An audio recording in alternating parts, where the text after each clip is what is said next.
খালা ভাগ্নি দুইজনেই টেনশনে আছে, কার আগে বেবি হবে কার পরে বেবি হবে। তো আসলে যেহেতু সিজারে বেবি হবে, যে কারণে দুইজনেই কনফিউজড। আমার মনে হয় তানজিলার আগেই বেবি হবে, কারণ তানজিলাকে দেখেই বোঝা যাচ্ছে তানজিলার সময় একদমই কাছে চলে আসছে।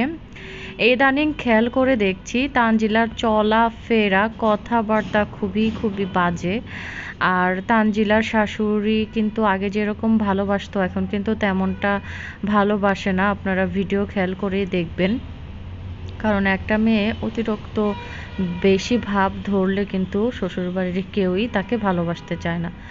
সে এমন ভাব করে মনে হয় যে সে না জানি কি হয়ে গিয়েছে। এই আর কি। তো ভিডিও দেখলেই বোঝা যায় তার জামা কাপড়ের অবস্থা। মাথায় কাপড় তো দেয়ই না।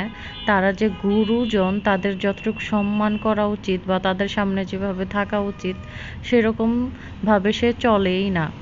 এমনভাবে চলাফেরা করছে মনে হয় যে ওর শ্বশুর শাশুড়ি, ওদের শ্বশুরবাড়ির কেউই মনে হয় ওর থেকে বেশি কিছু জানে না।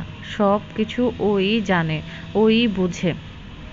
তো যাই হোক, এই সময় আমার কাছে মনে হয় 5 ওয়াক্ত নামাজ কালাম পড়া উচিত, সুন্দরভাবে ঢেকে চলা উচিত।